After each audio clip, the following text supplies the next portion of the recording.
Assalamualaikum warahmatullahi wabarakatuh.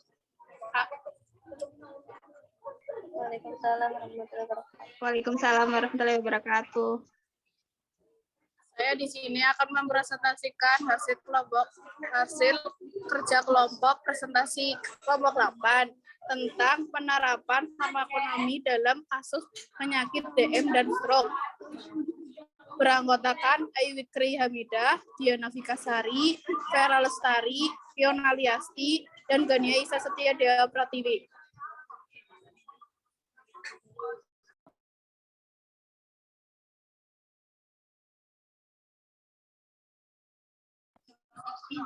Materi yang akan dibahas itu ada definisi farmakonomi, tujuan farmakonomi, metode farmakonomi, biaya farmakonomi.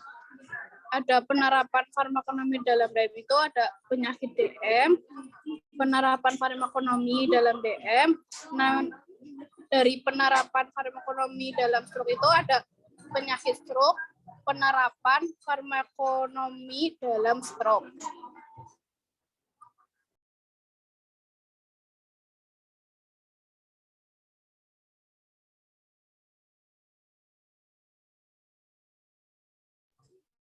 Farmakonomi.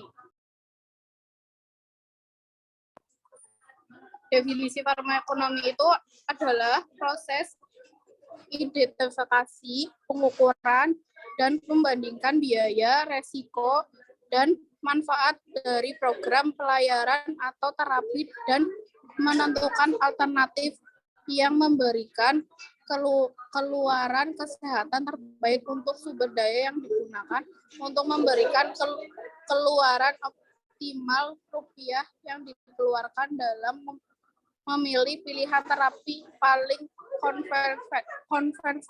konservatif.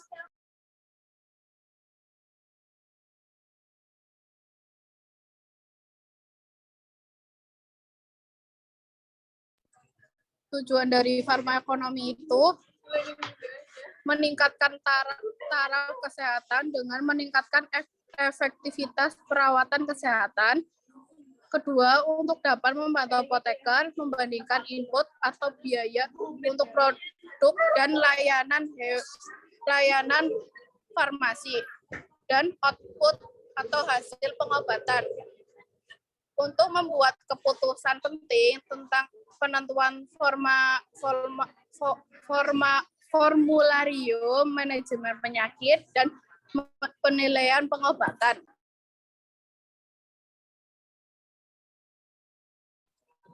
Metode dari farmakonomi itu terdiri 4 metode analis yang bukan hanya mempertimbangkan aktivitas, keamanan, kualitas obat yang dibandingkan, tetapi juga aspek farmakonomi yang merupakan prinsip dasar kajian farmakonomi.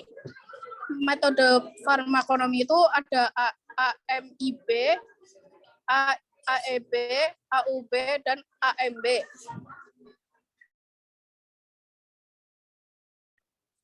Contohnya itu ada satu analisis minimalisis biaya atau AMIB. Metode AIB merupakan metode farmakonomi paling sederhana dan hanya dapat digunakan untuk membandingkan 2 atau lebih intervensi kesehatan, termasuk obat yang memberikan hasil yang sama, serupa atau setara.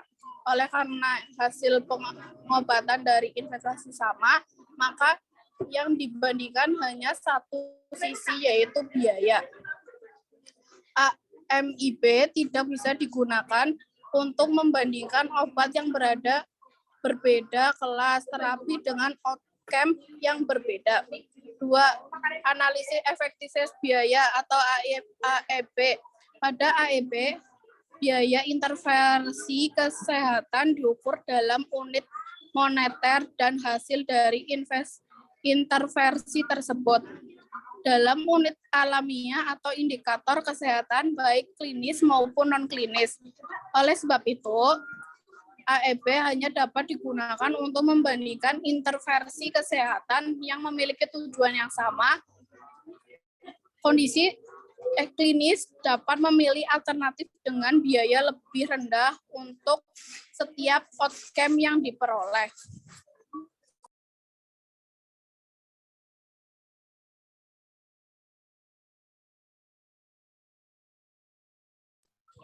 Yang ketiga ada analisis utilitas biaya atau AUB. Metode AUB memiliki kemiripan dengan AEB, tetapi outcome-nya dinyatakan dengan utilitas yang terkait dengan peningkatan kualitas akibat intervensi kesehatan yang dilakukan. Kelebihan AUB adalah tipe luaran kesehatan yang berbeda dan penyakit dengan beberapa luaran dapat dibandingkan menggunakan satu unit pengukuran, yaitu clay. Kekurangan metode ini adalah sulit untuk menentukan rutinitas atau clay secara tepat. Yang keempat ada analisis manfaat biaya atau AMB. AMB adalah suatu teknis analisis dalam ilmu farmakonomi yang menghitung dan membandingkan biaya suatu intervensi kesehatan terhadap manfaatnya dan diekspresikan dalam suatu moneter. Kelebihan AMB adalah beberapa luaran yang berbeda dapat dibandingkan.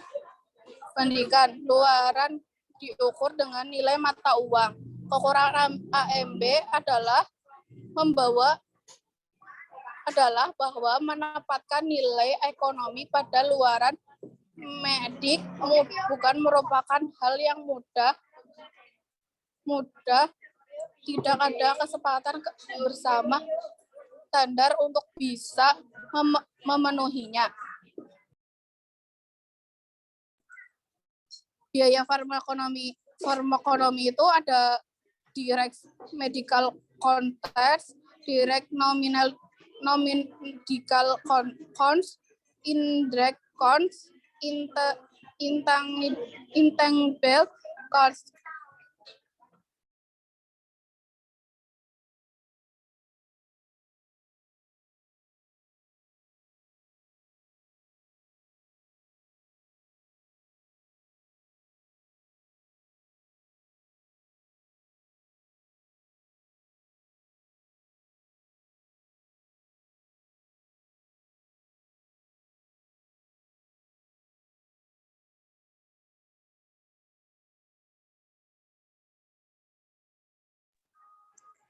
Direct medical cost, biaya medis langsung. Biaya medis langsung adalah biaya yang paling sering diukur, merupakan input yang digunakan secara langsung untuk memberikan terapi. Misalnya biaya obat, tes diagnostik, kunjungan dokter, kunjungan ke unit gawat darurat, atau biaya rawat inap. Yang kedua, direct non-medical cost, biaya non-medis langsung. Biaya non-medis langsung adalah biaya untuk pasien atau keluarga yang terkait langsung dengan perawatan pasien, tetapi tidak langsung terkait dengan terapi. Misalnya biaya menuju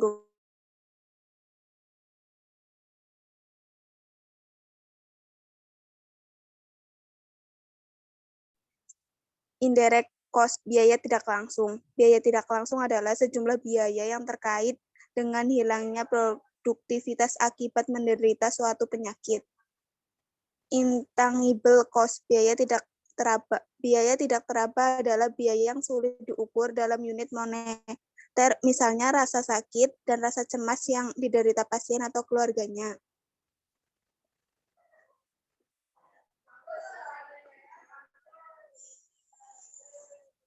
Yang kedua, penerapan farmakoekonomi dalam diabetes mellitus.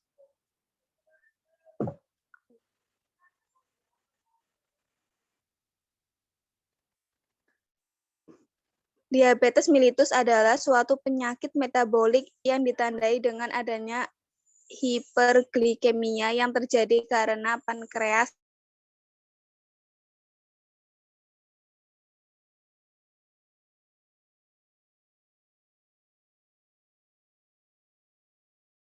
diabetes mellitus gestasional diabetes mellitus tipe lain. Diagnosis kriteria diagnosis diabetes mellitus adalah sebagai berikut.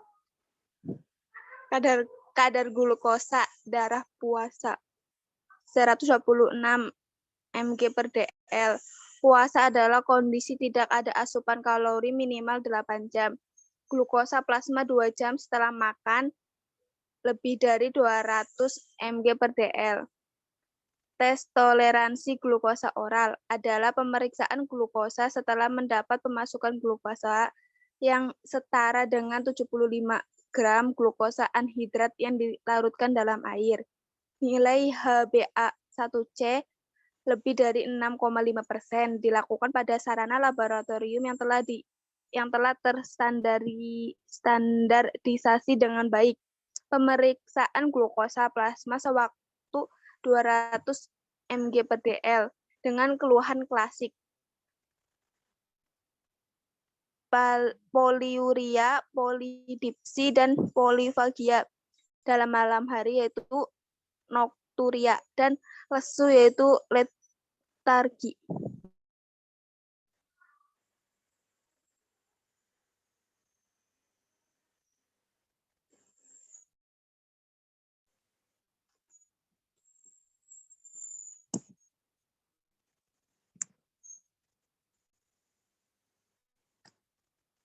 Penerapan farmakoekonomi dalam DM. Pasien dikelompokkan berdasarkan usia untuk mengetahui pada rentang usia berapa kasus diabetes tipe 2 ini mengalami peningkatan. Dari hasil pengelompokan tersebut dapat diketahui bahwa pasien diabetes mellitus tipe 2 mengalami peningkatan pada rentang usia 41 sampai 50 tahun, yaitu 37%. Gambaran penggunaan obat antidiabetik. Penggunaan obat antidiabetik dikelompokkan menjadi 4, yaitu insulin tunggal, kombinasi 2 insulin, kombinasi insulin dan antidiabetik oral, dan kombinasi 2 insulin dan 1 antidiabetik oral. Biaya terapi DM. Dapat diketahui bahwa penggunaan terapi yang paling minimal untuk kelas terapi kombinasi 2 insulin dengan antidiabetik oral yang pada terapi novorapid dengan ezelin dan metformin. Efektivitas terapi diabetes mellitus berdasarkan nilai ACER dan presentase kejadian penyakit diabetes mellitus tipe 2 dapat disimpulkan bahwa terapi ezelin lebih dianjurkan karena insulin jenis ini lebih cost efektif dibandingkan dengan terapi lainnya. Selain itu, rekomendasi obat yang akan diberikan untuk melengkapi terapi insulin jenis ezelin yaitu kombinasi insulin novorapid. Yang ketiga, penerapan farmakoekonomi dalam stroke. Definisi stroke. Stroke adalah sindrom yang terdiri dari tanda atau gejala hilangnya fungsi sistem saraf pusat, vokal atau global, yang berkembang cepat dalam detik atau menit, yang disebut dengan transient ischemic attack. Gejala-gejala ini berlangsung lebih dari 24 jam dan dapat menyebabkan kematian. Penyebab penyakit ada 3, yaitu embolisme, aneurisme sakular, perdarahan cerebri. Diagnosis penyakit angiografi cerebral, yaitu membantu menentukan penyebab stroke secara spesifik seperti perdarahan atau adanya obstruksi arteri, adanya titik oklusi atau ruput CT scan memperlihatkan adanya edema, hematoma, iskemia, dan adanya infrak. Fungsi lumbral menunjukkan adanya tekanan normal dan biasanya ada trombosit, emboli cerebral, dan TIA. MRI menunjukkan daerah yang mengalami infrak, hemoragik, malformasi arteriovena. Selanjutnya, ultrasonografi Doppler mengidentifikasi penyakit arteriovena, masalah sistem arteri karotis, cairan darah atau muncul plak arteriosklerosis. EEG yaitu mengidentifikasi masalah didasarkan pada gelombang otak dan mungkin memperlihatkan daerah lesi yang spesifik. Yang terakhir, sinar X. Penerapan farmakoekonomi dalam stroke. Pada penelitian ini bertujuan untuk menganalisis biaya paling minimal dari penggunaan antiplatelet pada pasien stroke. Metode penelitian ini, jenis penelitian ini adalah observasional deskriptif dengan pengambilan data dari rekam medis pada periode Juli 2017 sampai Juni 2018. Pada penelitian ini dilakukan economic evaluation studi dengan pendekatan CMA. Studi CMA ini sangat terbatas penggunaannya karena outcome dari kedua strategi harus ekuivalen atau sama. Hasil perhitungan CMA didapatkan rata-rata biaya pengobatan per pasien kelompok clopidogrel lebih mahal dibandingkan aspirin. Kesimpulan yang diambil dari penelitian ini adalah pasien dengan aspirin memiliki rata-rata total biaya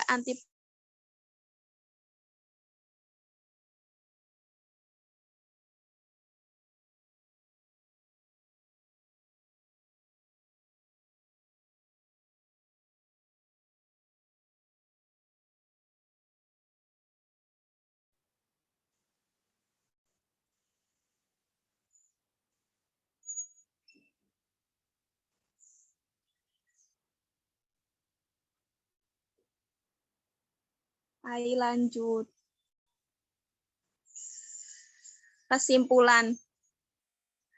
Farmakoekonomi adalah proses identifikasi pengukuran, pembandingan biaya, risiko, dan manfaat dari program pelayanan atau terapi dan menentukan alternatif yang memberikan keluaran kesehatan yang terbaik untuk sumber daya yang digunakan untuk memberikan keluaran optimal rupiah yang dikeluarkan dalam memilih pilihan terapi yang paling cost efektif. Metode farmakoekonomi dibagi 4, yaitu analisis minimalis biaya, analisis efektif biaya, analisis utility biaya, dan analisis manfaat biaya. Diabetes mellitus adalah suatu penyakit metabolik yang diketahui dengan adanya hiperglikemia. Terapi insulin lebih dianjurkan karena insulin jenis ini lebih cost efektif dibandingkan dengan terapi lainnya. Selain itu, rekomendasi obat yang akan diberikan untuk melengkapi terapi insulin jenis insulin yaitu kombinasi dengan insulin novorapid. Stroke adalah sindrom yang terdiri dari tanda atau gejala hilangnya fungsi sistem saraf pusat vokal atau global yang berkembang cepat. Pasien dengan aspirin memiliki rata-rata total biaya antiplatelet yang lebih kecil dibandingkan dengan clopidogrel.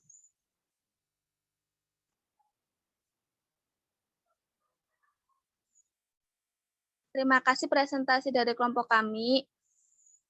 Mohon maaf jika ada kesalahan. Apakah teman-teman yang ingin ada yang ditanyakan?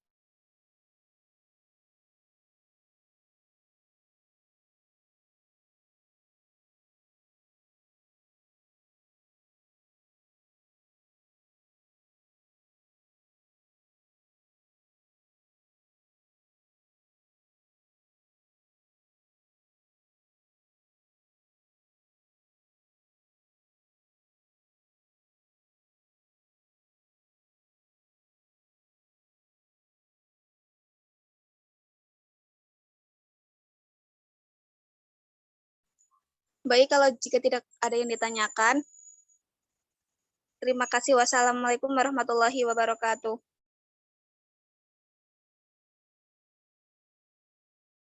Waalaikumsalam warahmatullahi wabarakatuh.